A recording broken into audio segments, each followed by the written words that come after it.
palestra que eu trouxe aqui, o nome dela chama Mantiqueira, o berço das águas jordanenses, tá? Então vocês vão entender ao longo dessa palestra o porquê desses nomes, né? O Amantiqueira, que é a nossa Serra da Mantiqueira, e porque essa Serra da Mantiqueira Paulista é o berço das águas aqui de Campos do Jordão, tá certo? Eu sou Marina Baldin, tá? Eu sou formada em gestão ambiental, já trabalhei aqui no Horto, aqui no Parque Estadual, por uns 7 anos, tá? Então, estou muito feliz de estar aqui com vocês hoje. E também sou mestranda em Meio Ambiente e Recursos Hídricos pela Unifei. E agora estou estudando um pouquinho de ESG, né, fazendo um curso de MBA para a gente poder se atualizar das questões ambientais, certo? Hoje eu estou atuando como gerente de SSMA, que é Segurança do Trabalho, Saúde, Meio Ambiente e Sustentabilidade no Hotel Botanique. E também sou coordenadora local de um projeto do Comitê de Bacia que desenvolve o Programa de Educação Ambiental aqui para o nosso Comitê de Bacia, para nossas bacias hidrográficas, tá certo? Gente, então, começando um pouquinho, o que acontece? Para a gente poder falar de água, para a gente celebrar as águas nesse festival, nada melhor, por exemplo, que o nosso município de Campos do Jordão. Eu gostaria de perguntar, entre vocês aqui, quem que mora aqui em Campos? Só para ter uma noção. Ah, legal. Então, temos um pessoal que mora, temos um pessoal de fora, certo? Isso é muito legal. Então, para quem já é daqui, conhecer um pouquinho mais, e para quem é de fora, conhecer ainda mais. Então, Campos do Jordão, ela tem uma ligação muito forte em relação às águas. Primeiro, porque Campos é a cidade mais alta do Brasil. E, automaticamente, as nossas águas nascem aqui, né? Então, a gente não recebe águas de outro município. Então, o que significa isso? Que a gente tem uma maior responsabilidade em cuidar dessas águas para que elas vão percorrer os seus caminhos e passando pelos outros municípios, pelos outros estados, né? Então, a gente tem essa riqueza. Campos também tem uma relação muito de cura, né? Antigamente, antes de ser uma estância turística, de ser direcionada ao turismo, Campos do Jordão serviu muito como tratamento de cura de tuberculose, né? De doenças aéreas, por exemplo. Então, por isso que Campos ficou muito tempo conhecido pelo Brasil todo, em todos os estados, porque as pessoas vinham aqui atrás de cura, né? Por quê? Porque a qualidade do ar era muito maravilhosa. Teve vários estudos que eu já li, artigos, falando que Campos do Jordão tem um dos melhores ares do mundo, melhor qualidade de ar e de água. Então, isso para a gente entender como é uma riqueza. Aqui a gente tem um mapa que é bem interessante, a gente vê o município de Campos do Jordão em verde e aquela outra silhueta de amarelo é o Parque Estadual Campos do Jordão. É aqui onde nós estamos, tá bom? E a gente costuma falar que o Parque Campos do Jordão, ele é 1/3 do município. Isso é um pouquinho exagerado, esse 1/3 do município, só que se a gente olhar no mapa, realmente é uma área bem significativa, certo? E é muito interessante a gente saber que a gente tem uma área de preservação, né, de conservação nessa região. Falando disso, uma coisa muito importante, gente, o lugar que a gente está, para a gente entender, são 2 conceitos bem interessantes, que é o conceito de áreas protegidas e o conceito de unidades de conservação. Aqui o Parque Estadual Campos do Jordão, ele é um dos que mais recebe visitantes no estado de São Paulo. Tem o Parque do Jaraguá, que é o primeiro, que recebe mais visitantes, que é um lugar que não cobra ingresso, né? Aqui dos que cobram ingresso do estado, é o que mais recebe visitante no estado inteiro. Então a gente tem um número significante de pessoas visitando aqui o parque. E é interessante que eles saibam onde eles estão, né? Primeiro, o Parque Estadual Campos do Jordão é uma área protegida e uma unidade de conservação, tá?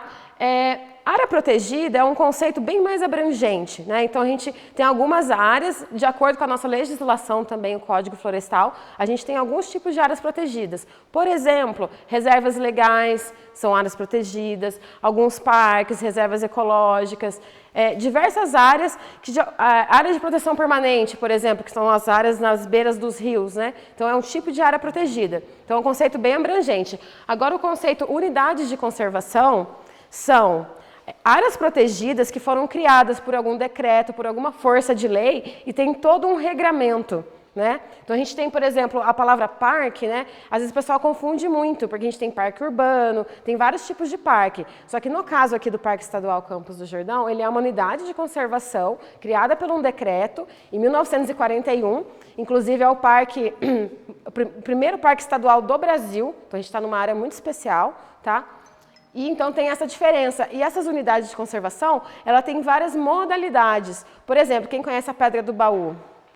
A Pedra do Baú é uma área protegida, uma unidade de conservação, só que da categoria monumento natural, tá? É um pouco complexo, tem várias categorias, são mais de 12, né? Aproximadamente 12 tipos de unidade de conservação. Só que é interessante a gente saber, então, é um lugar que vai ter regras. Às vezes o pessoal vem aqui visitar, quer trazer o seu animalzinho, o seu pet, né? Aqui, por exemplo, não permite a entrada de pets. Por quê? Para segurar o risco, né, desse pet trazer uma doença para esse pet não pegar uma doença silvestre, né? Tem toda essa relação. Então, é legal a gente saber que a gente está dentro de uma unidade de conservação, tá certo? Gente, aqui para situar para vocês um pouquinho, falando das nossas águas e falando das nossas bacias hidrográficas, a gente tem que pensar nos 3 municípios ao redor. Então, assim, aqui nós temos Campos do Jordão, nesse laranja, certo? São Bento do Sapucaí em verde e em amarelo Santo Antônio do Pinhal.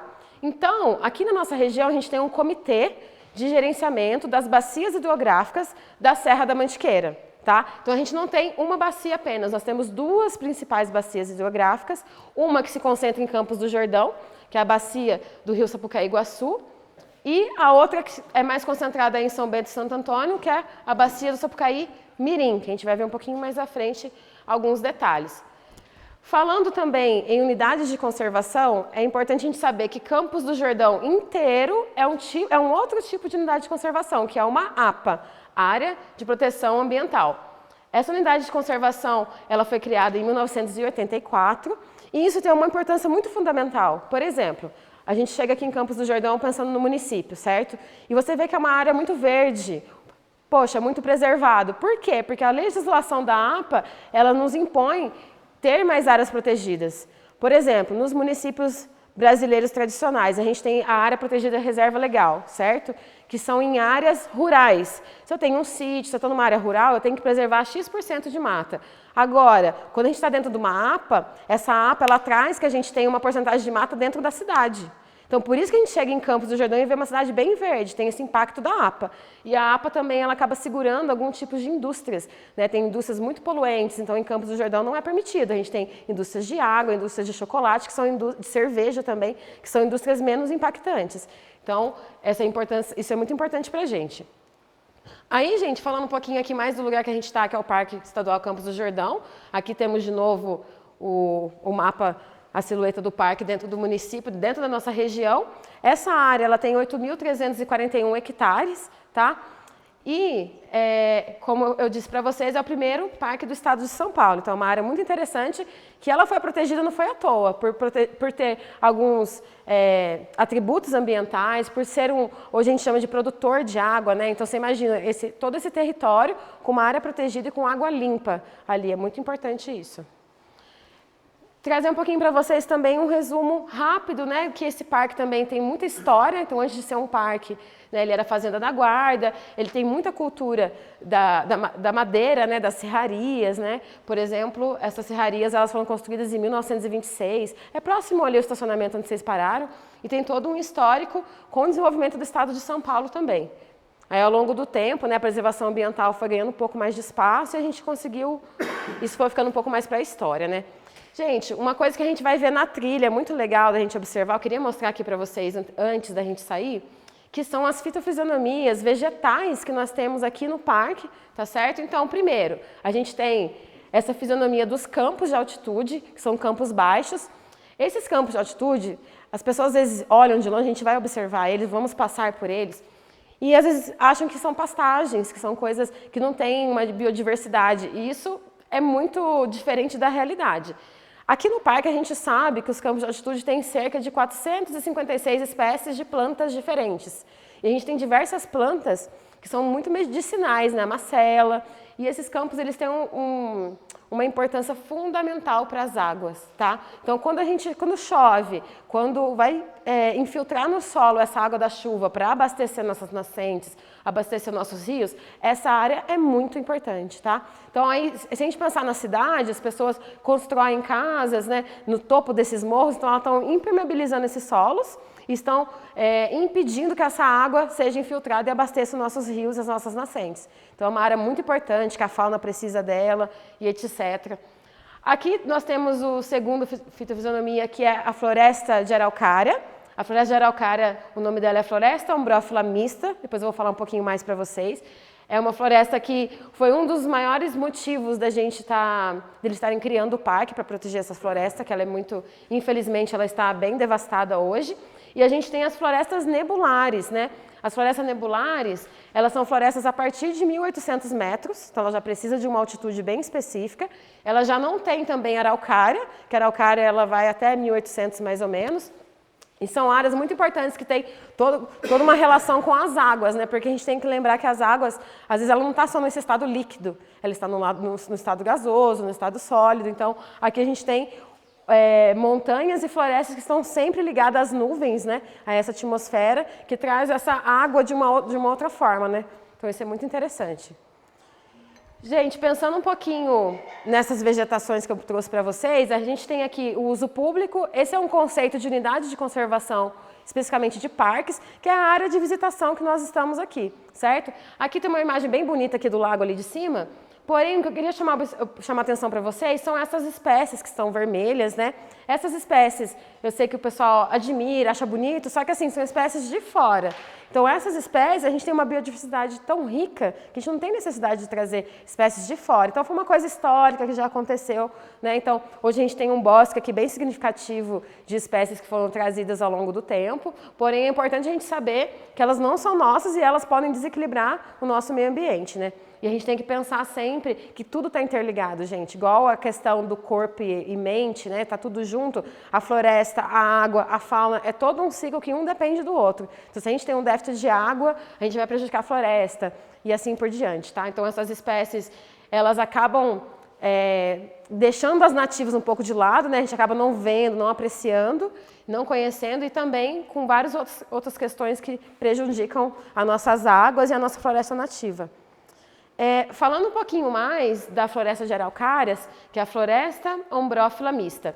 Vocês vão perceber na trilha, gente, que é uma floresta ombrófila, ela quer dizer uma planta que gosta de sombra, que gosta de umidade, que gosta de água, está relacionado a isso, o ombrófilo. E é uma floresta que é uma mata ciliar, tá? Então, quando a gente está no campo, a gente vai ter vários visuais lindos e a gente vê a floresta de araucária, certeza que lá tem água. Isso é muito legal. Tem uma nascente, tem um córrego, porque a floresta de araucária ela está sempre ao redor dos nossos rios, né, das nossas águas. E o conceito de mata ciliar é muito interessante. Alguém sabe, já parou para pensar o que significa? Mata ciliar são matas ao redor, às beiras das águas, né? Beiras de rios, beiras de lago. Mas de onde vem esse nome? Dos cílios dos olhos. Ele falou aqui, como que é seu nome? O Wilson comentou. Gente, porque assim, os nossos cílios não protegem os nossos olhos de uma poeira, alguma coisa do tipo, então é a mesma relação. A floresta, ela protege as águas de sedimentos, de terra, de muitas vezes, infelizmente, de lixo, de alguns contaminantes. Então, é fundamental a gente sempre ter uma faixa de vegetação ao redor das nossas águas, que isso vai proteger para muita coisa. Até para as beiradas do rio não desbarrancarem, né? Porque se o solo ficar exposto, ele vai desbarrancar e isso vai comprometer o rio, vai comprometer a qualidade da água, né? O que a gente chama de assoreamento. Quando o rio começa a receber muita terra, muita areia, começa a perder o leito dele e ele vai assoreando, ele vai quase que sendo asfixiado, né? E as espécies que dependem dali também. Gente, falando um pouquinho então dos nossos recursos hídricos, né? Aqui nós temos várias imagens dessas águas maravilhosas. Duas delas aqui são aqui no Parque Estadual. Aqui a gente tem o rio Sapucaí-Iguaçu, que é o principal rio aqui da cidade de Campos do Jordão. E aqui a gente tem, eu acho muito legal, olha que interessante, aqui a gente tem o Córrego do Meio, que é um córrego que tem aqui dentro do parque, e ele vai cair aqui no rio Sapucaí-Iguaçu, que é o principal e o maior. E olha a diferença da cor das águas. A gente tem essa água da montanha limpa, maravilhosa, descendo toda transparente, e ela está caindo nesse rio, que é o rio maior da cidade, então ele vai receber de tudo um pouco, né? A gente tem estação de tratamento de esgoto, inclusive, que é um pouco antes do parque, é um sistema super tecnológico de micromembrana, bem interessante. Só que mesmo assim tem muitas ligações, muitos locais, né, estabelecimentos e casas que não estão ligados na rede e infelizmente esse esgoto ele ainda acaba vindo para o rio. E esse rio principal ele corta aqui a cidade. Isso é uma realidade das cidades brasileiras, né? Infelizmente, na questão de saneamento básico, que está totalmente ligado à água, a gente está muito precário, a gente está muito atrás, né? Então é importante a gente falar disso também, certo? Aqui que eu falei para vocês, então, que a gente tem essas duas bacias principais, considerando esses 3 municípios. O GRI1 é a Unidade de Gerenciamento de Recursos Hídricos. O Estado de São Paulo tem 22 unidades de gerenciamento, nós somos a número 1. Depois eu vou mostrar para vocês no outro mapa que dá para enxergar a gente ali. E essa UGRI1 contempla essas duas bacias. Agora eu vou mostrar para vocês como é dividida essas duas bacias. Então, assim, primeiro que esse mapa, ele traz as microbacias, né? Que são cada microbaciazinhas de regiões que estão dentro de um todo. Só que aqui tem uma linha muito importante, essa linha grossa, ela divide a bacia do Sapucaí-Iguaçu da Sapucaí-Mirim, tá? Então, assim, só para a gente entender, Sapucaí-Iguaçu, ela pega 90% de Campos do Jordão, tá bom? O que está fora aqui de Campos do Jordão é aquela região, para quem conhece, do Hotel Toriba. Ali é a nascente do rio Sapucaí-Mirim, que vai cair aqui para Santo Antônio, vai para São Bento. Então, essa parte está fora dessa bacia nossa. Então, 90% de Campos é Sapucaí-Iguaçu e a gente tem 10% de São Bento, que também contribui para essa bacia do Sapucaí-Iguaçu, né? E essa água, ela tem as principais nascentes aqui, Parque das Cerejeiras, lá no começo da cidade. Ela vem em sentido do rio Ribeirão Capivari, que é o principal rio que tem ali na cidade de Campos, do município, na parte urbana, o Ribeirão Capivari. O Ribeirão Capivari, ele encontra ali na altura do Capivari mesmo, o Ribeirão das Perdizes, que vem ali do centro do Capivari.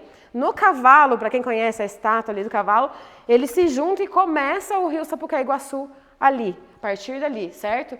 E aqui, por outro lado, a gente tem esses 10% que nasce aqui, Sapucaí-Mirim, passa por Santo Antônio, pega um pedaço do estado de Minas Gerais aqui, que não está considerado aqui, vai para São Bento, eles vão dar várias voltas, né? E os dois rios principais, eles vão se encontrar em Pouso Alegre. Na hora que eles se encontram em Pouso Alegre, ele vira Rio Sapucaí. Então, quando a gente fala aqui em cima que é Rio Sapucaí, aqui está errado, é Rio Sapucaí-Guaçu, são outros nomes. O Sapucaí está lá embaixo, lá em Pouso Alegre, juntando um monte de água, né? Então, até que tinha colocado anteriormente, tem até o documentário do projeto que chama Caminho das Águas, eu queria mostrar aqui para vocês um pouquinho o caminho dessas águas, certo? Então, chegando em Pouso Alegre, essas águas vão percorrer 250 quilômetros aproximadamente até a cidade de Capitólio, ali onde ela deságua na represa de Furnas, ali no Rio Grande, né? Então, isso é muito interessante. Aqui eu tenho um mapa, ó. Então, no contexto local, a gente está dentro daquelas duas bacias, Sapucaí-Iguaçu e Mirim, e no contexto regional, nós estamos dentro da bacia do Rio Grande. A bacia do Rio Grande, olha, parte verde, estado de Minas Gerais, parte laranja, estado de São Paulo. Olha aqui o tamanho da nossa bacia, que pequenininha, mas a gente também está numa altitude, né? Então tem que considerar isso. Então, eu falei que tinha 22, né? São uma dessas 22. E o Rio Grande é esse rio marcado aqui no meio, que vai fazer esse percurso aqui até essa pontinha aqui entre Minas Gerais e São Paulo, certo? Então, é uma bacia muito importante que está ali também contextualizada na represa de Furnas, né? Para quem conhece lá.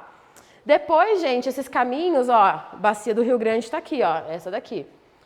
Essa bacia, no contexto nacional, ela vai contribuir para a bacia do Paraná, tá? Então, na bacia do Paraná, a gente contempla essa nossa bacia, a bacia também tem a bacia do Tietê, várias outras bacias que vão verter aqui para o meio, nesse rio principal, que é o Rio Paraná, tá? Essa bacia aqui é uma das bacias mais desenvolvidas do Brasil, porque ela tem muito hidrelétrica, tem muitas cidades envolvidas, o estado de São Paulo, então é uma bacia que utiliza muito da água também para gerar energia, né? Então, a gente tem que pensar também que tem vários impactos por isso. E no contexto internacional, a gente está dentro da Bacia do Prata. A Bacia do Prata é a 5ª maior bacia do mundo, tá? Então, aqui, ó, vamos nos enxergar. Essa linha aqui, ó, do Rio Grande, lá que eu falei para vocês. Depois a gente desce aqui Paraná. Ó, tem a Bacia do Iguaçu, todas que juntam aqui. E a gente vai desaguar aqui no Rio da Prata, tá? O Rio da Prata, ele fica aqui entre Argentina e Uruguai. A Bacia do Prata, ela tem cinco países, tá? Dentro de 5 países. E olha que coisa interessante. Para quem conhece a Bernécia, ali a Praça da Telefônica, não tem uma estátua ali de um bandeirante? Aquela estátua, ela foi feita para ser colocada no Moarama, que é um bairro nosso, que é um condomínio cheio de água, muito rico. E a gente tinha um marco que se falava que ali era a maior bacia do Prata inteiro, a mais alta nascente do Prata inteiro. Aí, isso não é verdade. Nós estamos perto disso, mas isso não é verdade. Aqui em Campos a gente tinha o Marco das 4 Nações. Primeiro que esquecemos um dos países. O Marco das 4 Nações, está esquecendo de um dos 5. E falava-se que Campos do Jordão tinha a nascente mais alta do Prata inteira. Na verdade, a gente tem uma das mais altas. Chega quase a 2.000 metros essa nascente. Mas a nascente mais alta do Prata inteiro fica lá na Serra da Mina, na Pedra da Mina, na Serra Fina, tá? Onde nasce o Rio Verde. Só para vocês saberem. E, gente, uma informação muito importante. Quando vocês abrem o mapa do mundo, olha essa abertura, né? Então, a gente chama de estuário, que é quando as águas doces dos rios encontram o mar, né? Esse é o termo de estuário. E o Rio da Prata é o maior estuário do mundo, tá? Então, a gente pensar que as nossas águas que está aqui, se eu jogar um lixinho ali, ela vai descer. Quanto que ela percorre desde Campos do Jordão até chegar aqui? Aproximadamente os 6.600 quilômetros, tá? Então, eu posso jogar meu lixinho, não sei se ele vai chegar aqui, vai parar no meio, ou alguma coisa, né, que vai dar aqui. E você percebe que tem essa abertura muito grande. São 257 quilômetros de largura esse estuário.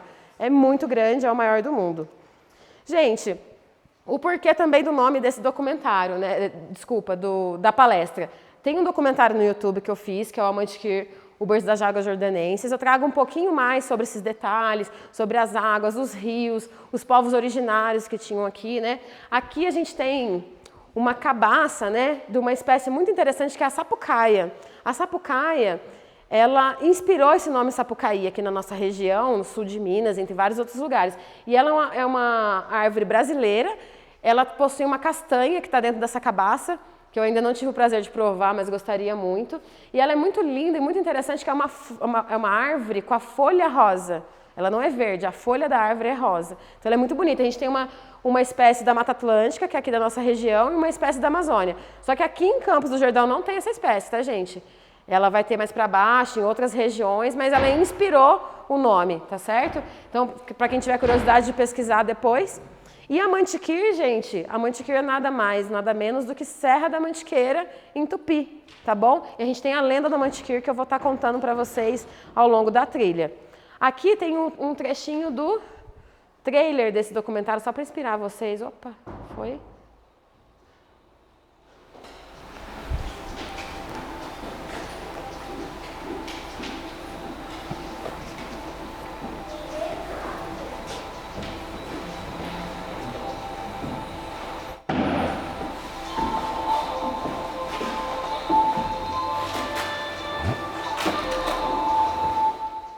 Esse é o pedacinho da trilha que a gente vai hoje.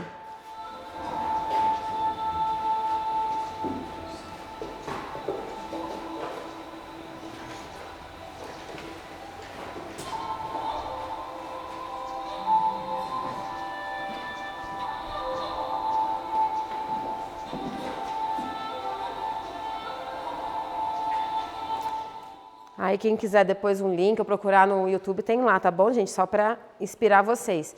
E para finalizar aqui, gente, com esse clima, né, falando um pouco de água, a gente conhecer um pouquinho o lugar que a gente está, eu queria falar para vocês um pouquinho sobre trilhas, que é o que a gente vai estar fazendo, né? Essa daqui, alguém já ouviu falar na trilha Transmantiqueira? Gente, é um conceito muito interessante que é o quê? É o conceito que está por trás dessa trilha, é o conceito de trilhas de longo curso. Então, no Brasil, isso já é um conceito fora do Brasil bem desenvolvido, e aqui no Brasil a gente começou mais ou menos em 2018, uma parceria com o ICMBio, o Ministério do Meio Ambiente, para que o principal objetivo dessas trilhas de longo curso é conectar corredores e paisagens. Olha que interessante, não é nem a trilha em si, é mais a questão, por exemplo, dos corredores ecológicos, que a gente falava muito. Então é conectar paisagens e você consegue conectar e preservar a partir de trilhas e a partir da conservação dessas trilhas, né? Então você garante, por exemplo, a gente tem uma espécie aqui no parque, que é a onça sussuarana, certo? A onça sussuarana, para ela ter, por exemplo, para ela conseguir sobreviver, no mínimo ela tem que ter um raio de 50 quilômetros de floresta. Então você imagina para uma onça, entendeu? Então tanto de área que a gente precisa. Então essa questão do conceito de trilhas de longo curso veio muito por causa disso. E olha que interessante, que eu gosto muito dessa imagem aqui, que aqui a gente está o mapa do Brasil e a gente tem diversas outras trilhas de longo curso. Cada plaquinha dessa, cada marca dessa é uma trilha de longo curso diferente. Tem a Transcarioca também, que é muito famosa lá, que passa no Rio. A Transmantiqueira, gente, ela tem 1.000 quilômetros aproximadamente, tá? Ela sai estrategicamente lá do Horto Florestal de São Paulo, ela vem para a região de Extrema, depois ela vai vir aqui para São Bento, aí São Bento já entra o nosso setor aqui de Campos do Jordão. São 7 setores dessa trilha de 1.000 quilômetros. Aqui o nosso começa lá em São Bento, passa dentro de Campos do Jordão, vem aqui para o parque, vai embora sentido Piquete. Isso aí dá em torno de uns 116 quilômetros da nossa região, tá? E a gente consegue também fomentar o turismo rural, o turismo local. outras atividades. E o interessante é que cada um tem sua marca. A nossa aqui, ó, que é essa primeira, não sei se dá para ver bem, que parece uma pegada, só que é uma araucária e uma pinha. Olha que legal. E cada região tem o que tem de rico, né, para si. E ela é administrada através de uma associação que chama Rede de Trilhas, né? E por último aqui, gente, eu trouxe um pouquinho sobre a nossa trilha que a gente vai fazer, que eu já mostro um pouquinho para vocês, a gente já tira alguma dúvida, tá bom? Alguém já fez essa trilha do Rio Sapucaí-Iguaçu antes? Não? Que legal, vocês vão adorar, vão se apaixonar, tá bom? Aqui, gente, é que eu sempre uso aquele aplicativo Wikiloc, às vezes ele dá uma diferencinha de, né, a gente vai medir junto, o meu aqui deu 10 metros a mais, ele não é tão preciso quanto um GPS, tá bom? Mas é interessante que a gente tenha um visual. Então, primeira coisa, essa trilha é uma trilha circular. Isso é muito legal, porque a gente entra na trilha, a gente dá uma volta e a gente termina no mesmo lugar. Então, a gente não foi e voltou e repetiu o lugar, né? Então, é tudo uma novidade, tá bom? Ela tem uma extensão de 2,6 km para fazer essa volta, tá? Ela é considerada de nível médio, isso no âmbito do parque. Você pode ir para outros lugares que tem trilhas de 2 dias, qualquer uma que vai parecer fácil perto dessa de 2 dias. Então, em relação às trilhas do parque, ela é nível médio, tá? Ela é uma trilha autoguiada, isso é muito interessante porque qualquer um pode fazer ela sozinho, tá bom? Então, as pessoas, ela é bem sinalizada, então, assim, então a gente vai estar com o guia hoje, tá? Vou estar guiando vocês. Eu sou socorrista também, é legal ter esse preparo, tenho kit de primeiros socorros, para todo mundo ficar tranquilo, tá bom? Para a gente ter uma trilha bem agradável, mas é importante a gente saber desses detalhes. E a gente vai passar pelas florestas de araucária, pelos campos de altitude, por águas, pelo rio Sapucaí-Iguaçu, né? Que é esse rio maravilhoso que é o principal e leva o nome da trilha.